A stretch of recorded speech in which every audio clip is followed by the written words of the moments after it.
folks, welcome ye all to yet another podcast of mine, another gaming week of news has caught up with us, people. Yes, it has. And I have plucked the very best. Well, I've plucked the things that were of interest to me, which hopefully are the very best pieces of news out of all the different places that I've been spotting news stories this week, along with IGN and Twitter and things that Aaron Brew, my son, feeds me. As always, I will put the time codes in the description below, so if you came to watch this video with a particular thing in mind and you don't want to listen to me prattle on about all the other things, then you can just go and pick out the bit you want to watch. So let's dive in without further ado, people. We are a little bit pushed for time today, actually, because the Euros are about to kick off and I don't want to miss some people, so... So we're going to crack. I can edit it while they're on, that's fine, but I can't watch it and talk to you at the same time, I'm sure there'll be all sorts of copyright. So without further ado, people, shall we crack into the news stories of the week? Silent Hill, people, it's raised its weary head once again, and it turns out that it looks like the Konami have obviously stepped back. They don't want to make the games anymore. Well, certainly for the time being. They've stepped back from gaming altogether, with the exception, I think, of PES. PES is Pro Evolution Soccer is about the only eFootball, as they call it now, is the only game, I think, that they are spending any sort of time on. It's a very small team that make that game, as far as I remember. So they've stepped completely back from making games. However, they've got this cracking franchise in Silent Hill. They've got other franchises as well, but Silent Hill's the big one that people keep begging for some sort of game to be made on. Anyway, it looks like, people, what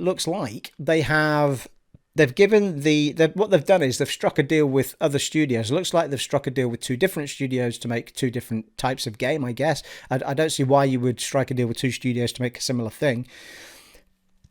So they've struck a deal with I've forgotten the name already, people. The people that made The Medium. They've struck a deal with them to make a Silent Hill game. And they have also, this is rumour, people, but it's very, very, very strong rumour, with a lot of people in the industry sort of behind it, knowing what's happening, and also another well-known developer in the industry, and everything is pointing to that being Kojima at the moment, Hideo Kojima, and I've got I get that, because he obviously did the PT, demo game, whatever you want to call it, which was when he was going to make Silent Hills when he was at Konami, and then it all went sour and he left, and so, but it seems to be that because Konami have now reached out to other people, it's possible that this other well-known developer is Kojima. Could just be for PlayStation, but Kojima isn't necessarily tied to PlayStation. He was only tied to them to make Death Stranding, so he's not a PlayStation studio. However, he was using their engine, wasn't he? The Horizon engine. So if he did move to do a game for other people, then presumably he'd have to for cross-console, he'd have to presumably use a different engine like Unreal Engine 5 or whatever. Anyway, I digress, people. So it looks like we're going to get two games. Hopefully they're going to be two very different types of game. You get it with The Medium. The Medium is a very similar type of... I haven't played it yet. I've got it downloaded, ready to play.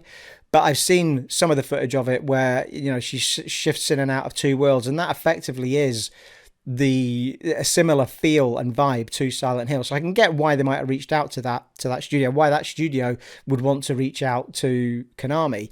I've also got some sort of recollection in my brain that, did the guy who did the music for The Medium not also do the music for the original Silent Hill? I think there might be a connection there somewhere. I'm pretty sure. Someone can correct me in the comments below if I've got that wrong, but I'm sure that was the case. In which case, that might have, opened up a hand to Konami to say, would you be interested in us making a Silent Hill game for you? So it's going to be very interesting to see what drips out of this. I've also got a sneaky feeling, and we're going to talk about PlayStation in a minute, but they've been very busy bees, people. But there's also Blue Point coming into the mix, who we already know they've made Demon's Souls. They've made... I'm going to have a mind blank now. They made the Uncharted collection, remastered the Uncharted collection, and they did a bunch of other things, but remakes is their thing. It's what they do. Oh, they did Shadow of Colossus, they remade that. So, remaking stuff, and they've always kind of done it on the Sony front. Remaking stuff is their bag, baby. So I've got a little feeling in my head that if you wanted to take the original... I'd prefer to see this franchise started from scratch, because basically reboot it, but take the original game as the template and tell the story from the beginning using that. And, but in the super new visuals that we can have now, over the shoulder rather than the top down type thing that we use, like they did with Resi 2, which is now over the shoulder shoot, as opposed to the top down view that we had in. To be fair, the remaster or remake of Resi 1, they kept that format, but in the others, they've gone for the over the shoulder shooting and what have you, which I think works great. I'd love to see the Silent Hill franchise started again. It's so old now. I mean, I went and looked at some of the footage on YouTube just to see how it played, just to see how it held up. And it is, it is like going and looking at the original Resident Evil game. It's that old now that it doesn't hold up well. So, and there's so many gamers now that are of horror gaming age that will not have played those games and never will because of the way they look and feel now. So I think you can play them on back compat and new gen or whatever, just in different ways and forms. But I don't think people will, because it's just so dated. So I'd love to see that franchise started from scratch, proper rebooted. They haven't said whether it's a reboot, or they haven't said anything, to be fair. It's all rumour. But, we don't know if it's going to be a reboot, whether it's going to be a story added on to the story already told or any of that stuff. Could be one of them's doing a reboot, one of them's doing something else. But I'd love to see that story told again with all the things they can give us now in the technological world, people, in the new engines and everything else. So super exciting stuff. So yeah, really looking forward to that franchise coming back. We should. I mean, I don't think there's. Well, there might be a way that we get confirmation on this soon, because we're about to talk about PlayStation and what they're up to. But one of the things that is meant to be happening is another State of Play, which is just around the corner, I believe. So PlayStation have been busy bees, and they've been acquiring studios. So they have acquired Housemarque.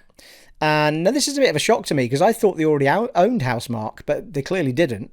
And Housemarque made Returnal, which is just launched a month or so ago, and Resogun, which was a massive launch title, as I remember, on the PlayStation 4. So they've acquired that studio, great studio. They've always made great games. And I say that, I haven't played Returnal yet, but it's obviously got great reviews and stuff.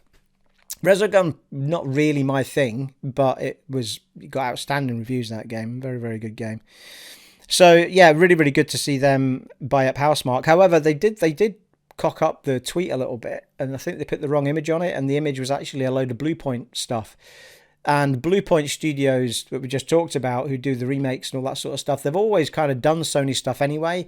So the major thing is now that they've clearly, well, it looks like that they are about to announce the fact that they have bought Bluepoint Studios.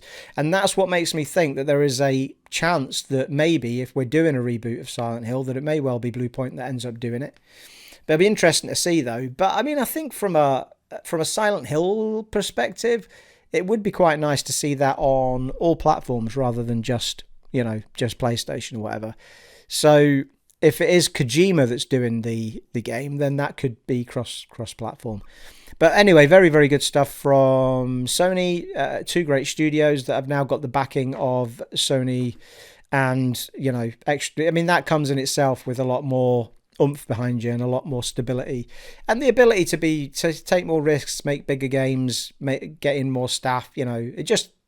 It adds benefit to any developer to join a massive organization, as long as they're managed well and not mismanaged. So so two new studios for PlayStation. They have also, here's an interesting one, they've also bought a company called Nixxes, I think I'm saying that right, Nixxes, who are a PC porting specialist, and they're a Dutch studio, if I remember rightly. And they they focus on porting games from console over to PC effectively. But it's the only way it can go, isn't it, Stephen? So, I mean, this is really interesting because we've already had not rumours, but we've already had, slowly but surely, Sony have started to put certain games onto PC. And I think more recently, was Days Gone not one of the more recent ones. So I think more and more, although Sony will always say exclusive, it's going to become a bit more like Microsoft, where yes, it's console exclusive, but it will end up on a PC, a couple of years down the line. They won't get it at launch, but they'll get it a couple of years down the line. And it makes absolute sense that if you're going to do that as a strategy going forward and have that strategy for the many years to come, then why pay an outside studio to do it? Find the one that you've enjoyed working with, ask them if they want to join your group, and bring them in. And it's a no-brainer for me, because the minute you port it to PC, you're just doubling your money. In fact, it's probably more than that. So a very interesting purchase, very exciting. Upcoming state of play, which nobody has a date for yet, but I suspect at that state of play from PlayStation, the event will probably, if these things on Silent Hill are true, we might see something on that. I think we'll definitely get a confirmation on Bluepoint being purchased, and, a bunch of other things, I am sure, because they didn't take part in E3. They're going to want to get us all buzzing and excited for something. You would hope, people, you would hope. Dead Space has risen its head yet again, people, yet again. We only talked about it last week. The rumour has now changed from a remaster of the trilogy and new sort of Dead Space 4, if you will. It's now changed, the rumour, to be that it's going to be a complete reboot, like they've done with the Resident Evil games, and it's going to be a remake of the first one, and we assume then the second one, then, whether they remake the third one, I don't know. I mean, I didn't like how the story went in the third one. Maybe they could just not do that and make a new third one. But it's the least of the options I would have taken. I would have preferred a remaster of the trilogy for the new gen, and then I would have preferred Dead Space 4 or something that just kind of brushes over what happened in 3 to some extent. Or even a brand new trilogy with a brand new... I love Isaac Clarke, but even a brand new trilogy with a brand new hero, if that's really what you want, a protagonist. But it's very interesting that if they go... That said, I wouldn't be disappointed with a reboot of the trilogy. Because I would love to play Dead Space 1 with the brushed up mechanics that are in Dead Space 2. If they can give us that, that's outstanding. And then, these games look great on back compat anyway. You play Dead Space 1 and 2 on back compat, they look terrific. The only thing that looks outdated a little bit, especially in 1, is the facial animations in the cutscenes, of which there's not that many anyway, and in half of them you've got a mask on.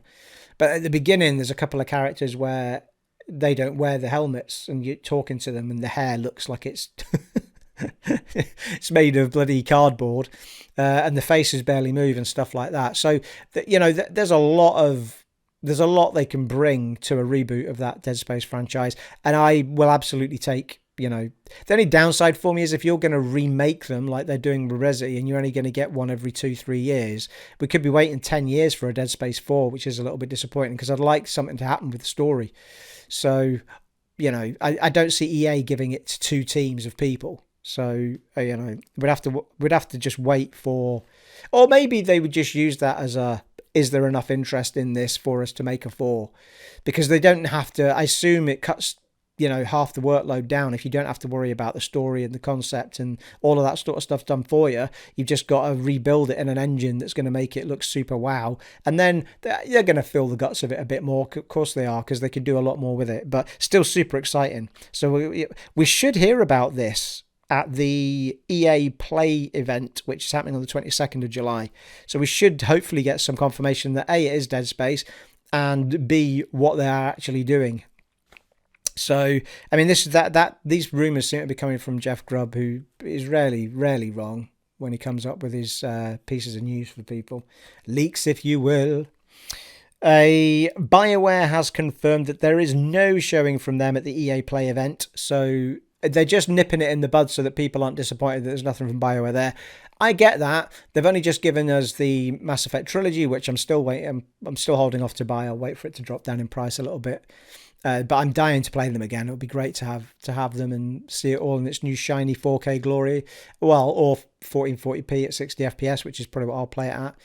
And they've just given that to us. It's only been out a month or so. And, they're hard at, well, as they said in their own statement, they're hard at work on Dragon Age 4, and whatever they decide to call it, and the new Mass Effect. So, they don't have anything to show. They'll have something soon. Let all the others show their stuff off. It's fine. We've just had the trilogy. It's not like, I don't think people were chomping at the bit to see anything right now. I think we knew when we saw the initial Dragon Age 4 is going to happen sort of video. It was all concept stuff anyway. There wasn't even anything gaming shown. It was all interview, like montage of people talking and, pretty trees and stuff. There wasn't anything there.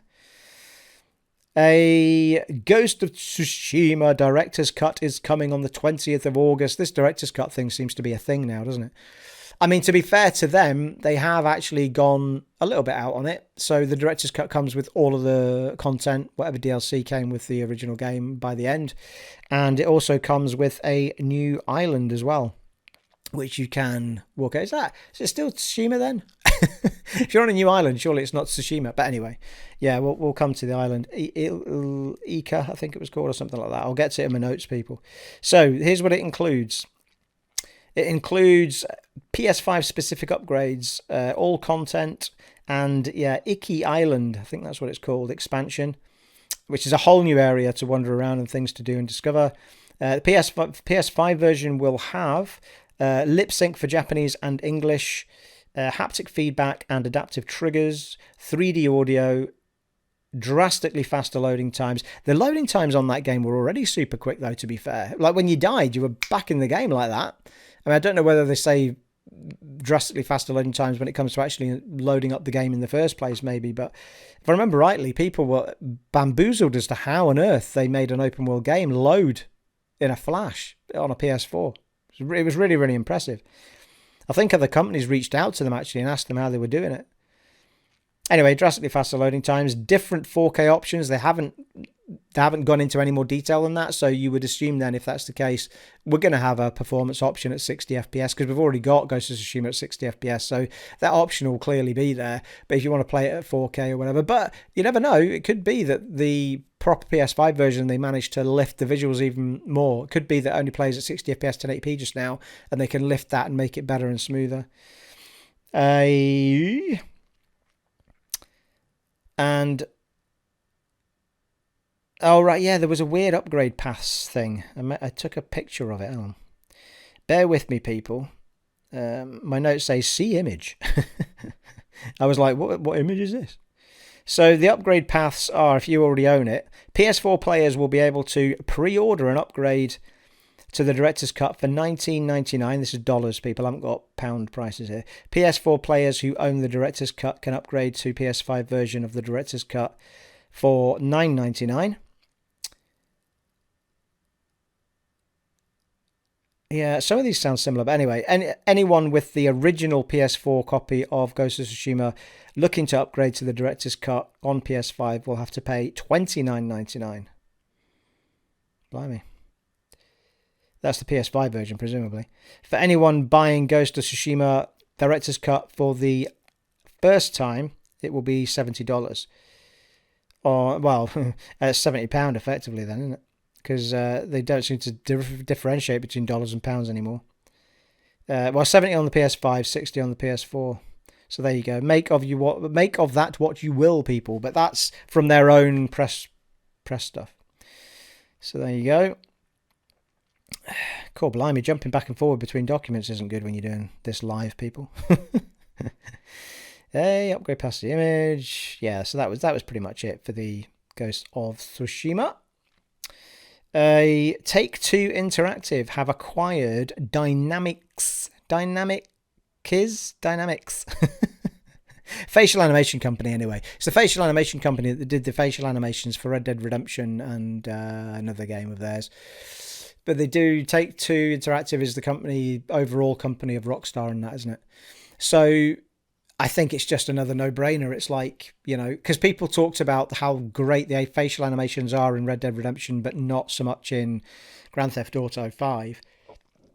So this is because they then went to the new company or used a new company and got these better effects on the facial animations and stuff. So they've obviously thought, well, rather than try and match that with our own teams or whatever, we'll buy that team and they can do that stuff.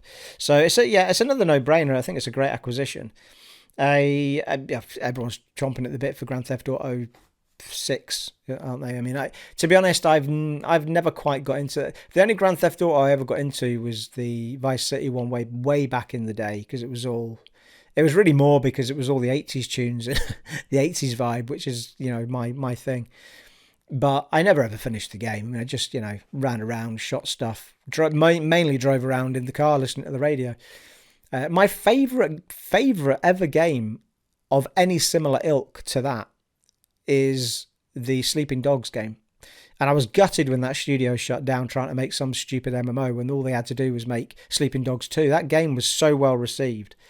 I think I've talked about this in another vlog or podcast, but I've tried to buy it on every possible platform, and I finally bought it because I saw it so cheap. The final platform I've not played it on was the Xbox, and I bought a copy. So it sat there, and I've got it ready to play, and it's been added to the FPS boost a list of games, which means I can now play at 60 FPS. I'm really looking forward to it when I come to play that. So good. If you've not played Sleeping Dogs, people, I can't begin. I might have put you off by saying it's like GTA, but trust me, it's so much more fun in my opinion, because you've got the freedom of Hong Kong. So basically it's in Hong Kong. But it's got a great campaign story. It's got a great lead character and side characters for that matter. So great gameplay. It's just so easy to get involved with. If you don't want to do the side stuff, don't need to. But it's got this great battle system in it. So your character does martial arts and stuff. So as you're going around doing everything and you have to take on some thugs or whatever, you've got this martial arts sort of tree structure, if you like, for leveling your character up and giving them new moves. I mean, it's so good, honestly. Like, just so good. And the whole vibe of it is just, I mean, he's just soaked in Hong Kong and everything. And then on top of that, you have got all of these different radio stations as you drive around. You can go on speedboats and drive around on the water. And I mean, it's just awesome. I mean, I just had some smiling to myself moments as I was playing that game. So many times, especially there was one moment when I first played the game and I was cruising along on the up the harbour in a speedboat, and an 80s tune came on, and that I just adore, and it was like sort of just turned nighttime and all the lights of the buildings had come on, and it was awesome. It was awesome. I could almost feel myself there doing it. It was so cool. So anyway, I digress, people. Well, I hadn't planned to talk about Sleeping Dogs, but if you've not played Sleeping Dogs, people, and get that game any way which you can, play it. You'll love it. You can thank me later. You're welcome. What else did we have, people? Diablo 4 here's just some new information that they've dropped on us, people. So Diablo 4 now has full character customization, a few limitations to... Oh, sorry, yeah. So it has full character customization so you can basically do whatever you want with a character in its customization, with the exception of there's a couple of things you can't do depending on which class you've picked to be. So there's obviously little droplets of very class-specific things that you can put into the personalization, which is great. That's fine. But you can now create your own character. In Diablo 3, you just got the set classes of characters and they look the way they look, and that's it. So I mean, there's a very basic die system in it, and again, that's been improved. So yeah, far more in-depth die system where you can die and personalize your armor, but they've done it so that you can do it on every little tiny element of your armor and get it exactly the way you want it to look. And it's all accessed from it's an area called the Lair, which has a new wardrobe system in, is what they're calling it. So, yeah, I mean, I'm really excited for Diablo 4, and I want them to take their sweet time with that game because I want it to be absolutely awesome. From the footage we've seen, it looks absolutely fantastic. It looks really, really good. And then, of course, we've got Diablo 2. It's not called Remastered, but whatever it's called. I'm forgetting the name of it. But Diablo 2 is on its way, the remastered version. But it was more of a... It wasn't just remastered. I mean, they put a lot of work into making it, full on widescreen and enhancing the. They actually managed to. We've talked about this in another vlog again, but they managed with the remaster to find all the original artwork, all the original stuff, even stuff they thought had gone forever, and there was things that they couldn't manage to put in that they've now managed to put in, and they've gone all out on that Diablo 2. So is that out yet? I feel like that's out and I haven't got it yet. I've lost track of it, people. Anyway, I've not played it yet. So yeah, but I'm really looking forward. I mean, you can see Diablo 2 from the footage we've seen. You can see that it is aged a little bit, but it looks incredible what they've done with it. To bring it back to us. So yeah, I mean, I'm really excited for Diablo 4. I love Diablo 3. Thought it was great. I didn't do any of the season stuff. I just liked playing it through for the campaign. I did it in fact, the Let's Play I did on it is on the channel. It's still there. You can go and sit and watch me play through that, people, if you really want to. It was only about a year ago that I did it, if that. It wasn't that long ago. One of the Let's Plays I actually managed to finish and get to the end of. But, of course, as people will tell me, you didn't finish it, Steve. You finished the story. That's just the beginning. It's like, what are you on about? Nobody wants to see me sit and play seasons over and over again, surely.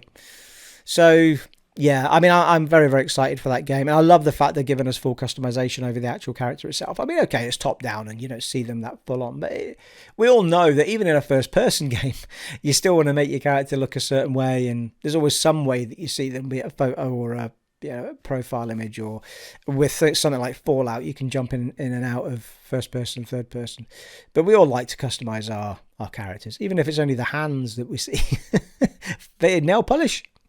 So anyway, yeah, it's going to be good. It's going to be good to see that thrown in for good measure. I think it just adds to the whole experience.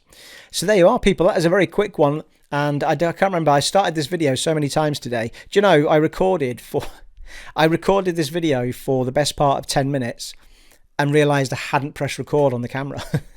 And I only noticed because the camera turned itself off. So